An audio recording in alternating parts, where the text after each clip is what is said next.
आज हमारे पास शेयर बाजार से जुड़ा एक ऐसा विषय है जो बहुत से लोगों की एक बड़ी दुविधा को सुलझा सकता है। दुविधा ये है कि सोच तो लंबी अवधि की है, किसी कंपनी पर भरोसा भी है, 2-3 साल का, लेकिन या तो उतने शेयर खरीदने के लिए बड़ी पूंजी नहीं है, या फिर उतना बड़ा जोखिम लेने से डर लगता है। बिल्कुल। और इसी कश्मकश में अक्सर लोग या तो बाजार से दूर रह जाते हैं या फिर वो छोटी अवधि की ट्रेडिंग के जाल में फंस जाते हैं, जो उनकी सोच के बिल्कुल खिलाफ है। सही बात है।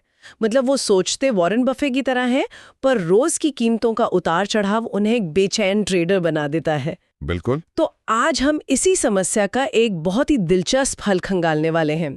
हमारे पास माइकल थॉमसेट की रणनीतियों से जुड़ी कुछ जानकारी है, जो एक ऐसे टूल का इस्तेमाल करती है जिसे लीप्स कहते हैं। लीप्स। तो आज की हमारी इस खोज का मकसद ये समझना है कि क्या एक निवेशक की सोच और एक ट्रेडर के स्मार्ट टूल्स को मिलाया जा सकता है। क्या कम पूंजी और सीमित जोखिम के साथ लंबी अवधि का फायदा उठाना मुमकिन है? चलिए इसी सवाल का जवाब ढूंढते हैं और शुरुआत सबसे बुनियादी चीज से करते हैं। ये अजीब सा लगने वाला शब्द लीप्स आखिर है क्या भला? ये कोई रॉकेट साइंस तो नहीं? हाँ, ये नाम सुनने में ही कितना टेक्निकल लगता है। लीप्स, इसका मतलब क्या है? इसका पूरा नाम है long term equity anticipation securities. लेकिन नाम पर मत जाइए, कॉन्सेप्ट बहुत सीधा है। अच्छा। सोचिए आप किसी कंपनी पर अगले 2-3 साल के लिए बहुत बुलिश है। लीप्स आपको उस कंपनी के शेयर की चाल पर दांव लगाने का अधिकार देते हैं, वो भी 1 साल से ज्यादा समय के लिए। 1 साल से ज्यादा? हाँ, कभी कभी 2 या 3 साल तक के लिए भी। ये असल में कह सकते हैं धैर्यवान निवेशकों के लिए बनाए गए ऑप्शंस हैं। अच्छा, तो ये साधारण ऑप्शन से बिल्कुल अलग हैं, जिनकी उम्र कुछ हफ्तों या महीनों की ही होती है। लेकिन लंबी अवधि के अलावा इनमें ऐसा क्या खास है जो इन्हें इतना शक्तिशाली बनाता है? इसमें 2 बातें गेम चेंजर हैं। पहली चीज, जो ऑप्शन खरीदने वालों की सबसे बड़ी दुश्मन होती है, टाइम डिके। हाँ, टाइम डिके, यानी समय के साथ ऑप्शन की वैल्यू का कम होना। बिल्कुल। इसे ऐसे समझिए कि एक शॉर्ट टर्म ऑप्शन एक गर्म तवे पर रखी बर्फ की सिल्ली है जो हर पल तेजी से पिघलती है। राइट। लेकिन लैप्स एक डीप फ्रीजर में रखी बर्फ की सिल्ली की तरह है, जो बहुत बहुत धीरे धीरे पिघलती है। आपके पास सोचने और सही होने के लिए महीनों या सालों का वक्त होता है। वाह, तो आप कह रही हैं कि लैप्स ऑप्शन खरीदने वालों की सबसे बड़ी कमजोरी यानी टाइम डिके को ही अपनी एक बड़ी ताकत बना लेता है। हाँ, ये तो पूरी गेम ही पलट देता है। सही है। और दूसरी खास बात है इनका डेल्टा। डेल्टा को आप ऑप्शन का स्पीडोमीटर समझ सकती हैं। अगर स्टॉक एक कार है तो डेल्टा बताता है कि ऑप्शन की कीमत स्टॉक की रफ्तार का कितना पीछा कर रही है। ओके। लीप्स, खासकर जो इन द मनी होते हैं, उनका डेल्टा बहुत ज्यादा होता है। मान लीजिए 0.80 या 0.90। इसका मतलब है कि आपका ऑप्शन लगभग स्टॉक के साथ कदम से कदम मिलाकर चल रहा है। 1 मिनट, यहाँ मुझे एक सवाल है। अगर डेल्टा ज्यादा है तो इसका मतलब तो ये भी हुआ कि अगर स्टॉक नीचे गया तो ऑप्शन की कीमत भी तेजी से गिरेगी। तो फिर ये सीमित जोखिम वाली बात कहाँ फिट बैठती है? बहुत अच्छा सवाल है, और यहीं पर इस रणनीति की खूबसूरती है। हाँ, अगर स्टॉक गिरेगा तो आपके ऑप्शन की वैल्यू तेजी से गिरेगी, लेकिन आपका कुल नुकसान कभी भी उस शुरुआती प्रीमियम से ज्यादा नहीं हो सकता जो आपने दिया है। जबकि अगर आपने स्टॉक खरीदा होता तो सैद्धांतिक रूप से आपका पूरा निवेश डूब सकता था। अच्छा। तो लीप्स आपको स्टॉक जैसी चाल तो देता है, पर एक सेफ्टी हेलमेट के साथ, पर सीमित जोखिम के साथ। ये सुनने में बहुत शक्तिशाली लगता है। ये सिर्फ एक कथन नहीं, उनकी पूरी सोच का सार है। उनकी फिलॉसफी 3 मजबूत स्तंभों पर टिकी है। ओके, क्या है वो? पहला है कैपिटल एफिशिएंसी, कम पैसे से ज्यादा काम लेना। आपको किसी कंपनी के 100 शेयरों को नियंत्रित करने के लिए लाखों रुपए लगाने की जरूरत नहीं।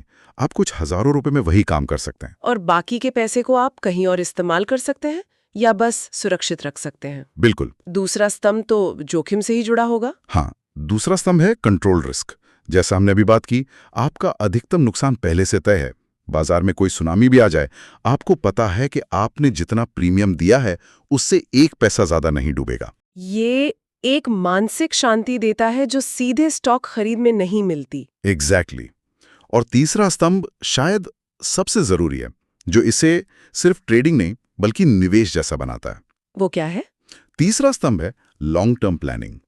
थॉमसेट का मानना था कि एलईएपीएस आपको रोज रोज के बाजार के शोर से, टीवी चैनलों की चीख पुकार से दूर ले जाते हैं। आप किसी कंपनी के तिमाही नतीजों पर नहीं बल्कि उसके अगले 3 साल के भविष्य पर अपना भरोसा जता रहे हैं। तो ये आपको एक निवेशक की तरह सोचने पे मजबूर करता है। बिल्कुल। ये सब सुनने में तो बहुत दमदार लगता है, खासकर कैपिटल और रिस्क वाला पहलू। चलिए इसे एक ठोस उदाहरण से समझते हैं। हाँ बिल्कुल। मान लीजिए एक कंपनी है ABC, उसका शेयर 2000 रुपए का है। ठीक है। और हम दोनों को लगता है कि अगले 2 साल में ये शेयर यहाँ से काफी ऊपर जाएगा। आप 100 शेयर खरीदते हैं और मैं उसका लीप्स का कॉल ऑप्शन। अब क्या होगा? बेहतरीन उदाहरण है। चलिए इसका गणित देखते हैं। आपको 100 शेयर खरीदने के लिए 2 लाख रुपए लगाने होंगे। ठीक है, 2 लाख रुपए का निवेश। अब मान लीजिए मैं उसी कंपनी का 2 साल की एक्सपायरी वाला 1800 रुपए की स्ट्राइक प्राइस का एक deep in the money leaps call खरीदता हूं, जिसका प्रीमियम है मान लीजिए 400 रुपए प्रति शेयर। तो मेरे 100 शेयरों के बराबर के एक लॉट के लिए लगेंगे सिर्फ 40,000 रुपए। सिर्फ 40,000? यानी आपने मुझसे 1,60,000 रुपए कम लगाए। हाँ।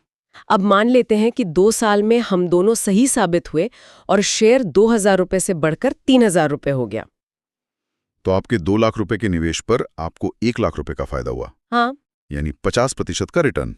50%? ठीक है। अब मेरी तरफ देखिए, मेरा लीप्स कॉल जिसका डेल्टा ज्यादा था वो भी लगभग उतना ही बढ़ेगा। मान लीजिए वो 400 रुपए का प्रीमियम बढ़कर 1200 का हो गया। तो आपके 40,000 के निवेश पर आपको 80,000 रुपए का फायदा हुआ। हाँ, यानी 200% का रिटर्न। 200%?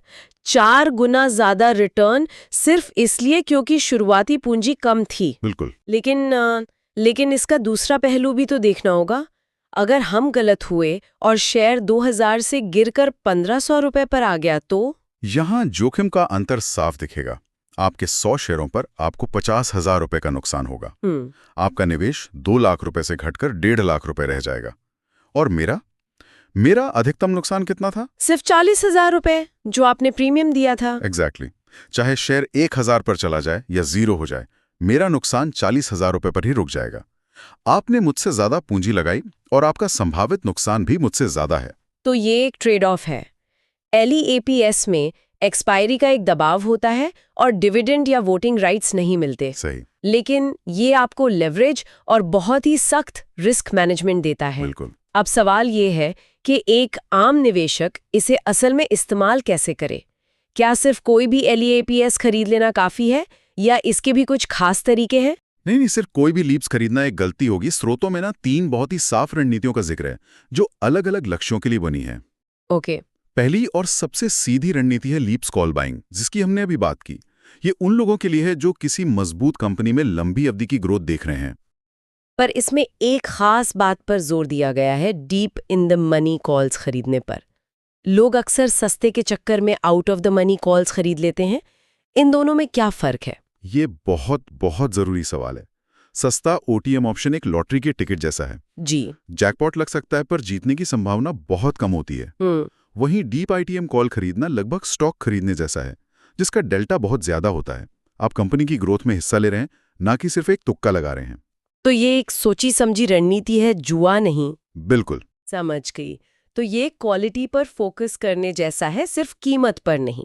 अब दूसरी रणनीति पर आते हैं जो मुझे बहुत दिलचस्प लगी, लीप्स के साथ कवर्ड कॉल। ये क्या है? ये रणनीति उन लोगों के लिए है जिन्हें ग्रोथ के साथ साथ एक नियमित आय भी चाहिए। अच्छा। इसे पुअर मैन्स कवर्ड कॉल भी कहते हैं।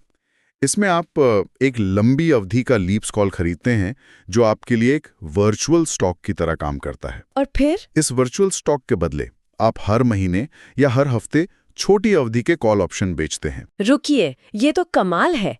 तो आप कह रहे हैं कि मैं एक ऐसे एसेट पर हर महीने किराया कमा सकती हूँ जिसे मैंने पूरी तरह से खरीदा भी नहीं है, सिर्फ कंट्रोल किया है। बिल्कुल। इससे दोहरा फायदा होता है। एक तरफ आपके लीप्स की वैल्यू स्टॉक के साथ बढ़ती रहती है और दूसरी तरफ हर महीने कॉल बेचकर जो प्रीमियम मिलता है वो आपकी जेब में आता रहता है। वाह। ये प्रीमियम धीरे धीरे आपकी लीप्स की शुरुआती लागत को भी कम करता जाता है। कई बार तो 1-2 साल में आपकी लागत ही निकल आती है और आपका लीप्स लगभग फ्री हो जाता है। ये तो किसी भी निवेशक के लिए एक सपने जैसा है, अपने एसेट से ग्रोथ भी लेना और उस पर हर महीने इनकम भी बनाना। हाँ। और तीसरी रणनीति सुरक्षा के बारे में है ना? पोर्टफोलियो का बीमा। हाँ, तीसरी रणनीति है लीप्स प्रोटेक्टिव पुट। सोचिए, किसी के पास बरसों से जमा किया हुआ एक बड़ा स्टॉक पोर्टफोलियो है। वो उन शेयरों को बेचना नहीं चाहते।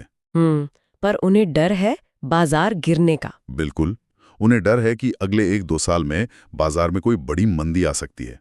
ऐसे में वो अपने पूरे पोर्टफोलियो के लिए एक लंबी अवधि का पुट ऑप्शन खरीद सकते हैं। तो ये एक इंश्योरेंस पॉलिसी की तरह काम करेगा। एकदम।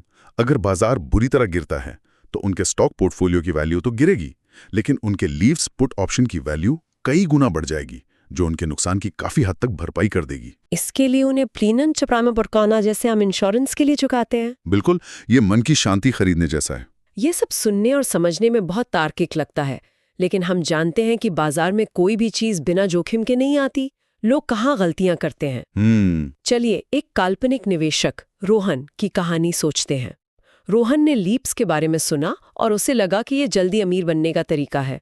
वो क्या गलतियां कर सकता है? अच्छा उदाहरण है।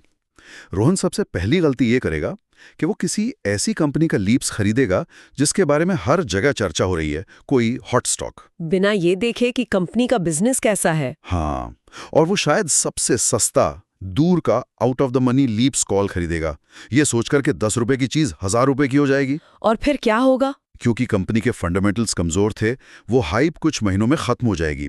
स्टॉक कभी भी रोहन के स्ट्राइक प्राइस तक नहीं पहुंचेगा। रोहन सोचता रहेगा कि अरे अभी तो बहुत टाइम है, लेकिन धीरे धीरे वो 2 साल भी बीत जाएंगे और उसका 10 रुपए का प्रीमियम धूल बन जाएगा, यानी 0। तो उसने एक अच्छी रणनीति को एक लॉटरी टिकट की तरह इस्तेमाल किया और नतीजा वही हुआ जो लॉटरी में अक्सर होता है। बिल्कुल, ये एक बहुत अच्छी चेतावनी है। तो रोहन जैसी गलतियों से बचने के लिए क्या नियम अपनाने चाहिए? हमारे स्रोत कुछ नियमों की बात करते हैं। हाँ, और ये नियम बहुत ही सीधे और जरूरी हैं। पहला, अटकलों पर नहीं, रिसर्च पर ध्यान दें। हमेशा मजबूत फंडामेंटल वाली कंपनियां चुनें जिनका बिजनेस मॉडल आपको समझ में आता हो। हाँ, और जो लगातार मुनाफा कमा रही हों। आप अपना पैसा 2-3 साल के लिए लगा रहे हैं, किसी हवाई कहानी पर नहीं। सही बात है। और दूसरा नियम है धारा के साथ तैरें, उसके खिलाफ नहीं। कंपनी का लॉन्ग टर्म ट्रेंड देखें। क्या स्टॉक पिछले कुछ सालों से लगातार ऊपर की तरफ जा रहा है? एक बढ़ते हुए स्टॉक में लीप्स खरीदना एक गिरते हुए स्टॉक को पकड़ने की कोशिश से कहीं ज्यादा सुरक्षित है। और आखिरी नियम, जो शायद हर तरह के निवेश पर लागू होता है। बिल्कुल, अपनी पोजीशन का साइज हमेशा छोटा रखें। अपना सारा पैसा कभी भी एक ही ट्रेड में ना लगाएं, चाहे रणनीति कितनी भी अच्छी क्यों ना लगे। बाजार हमेशा आपको चौंका सकता है। तो जोखिम प्रबंधन ही लंबी दौड़ में आपको टिकाए रखता है। बिल्कुल। तो इस पूरी गहरी और विस्तृत चर्चा के बाद अगर किसी को सिर्फ एक बड़ी बात याद रखनी हो तो वो क्या होगी? इसका निचोड़ क्या है? इसका निचोड़ ये है कि लीप्स का सबसे बड़ा फायदा शायद पैसा बनाना भी नहीं है, बल्कि समय खरीदना है। समय खरीदना? हाँ, ये आपको बाजार के रोज रोज के शोर से, डर और लालच की भावनाओं से लड़ने के बजाय एक अच्छी कंपनी के साथ एक लंबी यात्रा पर निकलने का मौका देता है, और वो भी बिना अपनी पूरी जायदाद दांव पर लगाए। इसमें धैर्य, एक सोची समझी रणनीति और जोखिम पर सख्त नियंत्रण, ये तीनों चीजें एक साथ मिलती हैं। बिल्कुल, ये एक शांत और समझदार निवेशक के लिए बना एक शक्तिशाली हथियार है। ये आपको बाजार में भागीदार बनने का एक संतुलित रास्ता दिखाता है। सही कहा। और ये पूरी चर्चा एक और दिलचस्प सवाल हमारे सुनने वालों के लिए छोड़ जाती है। अच्छा, अगर कोई स्टॉक और लीव्स के बीच चुनाव कर रहा है, तो क्या उसे सिर्फ पूंजी, जोखिम और रिटर्न के गणित को ही देखना चाहिए, या कुछ और भी है? या फिर वोटिंग राइट्स और डिविडेंड जैसे उन अधिकारों को भी तौलना चाहिए जो सिर्फ स्टॉक रखने पर मिलते हैं? सोचने वाली बात यह है कि लंबी अवधि में किसी कंपनी की कहानी का हिस्सा बनने के लिए मालकी का मतलब ओनरशिप का क्या मूल है, बनाम सिर्फ उसकी कीमत की चाल से फायदा उठाने का? हाँ, इसका जवाब हर किसी के लिए अलग हो सकता है।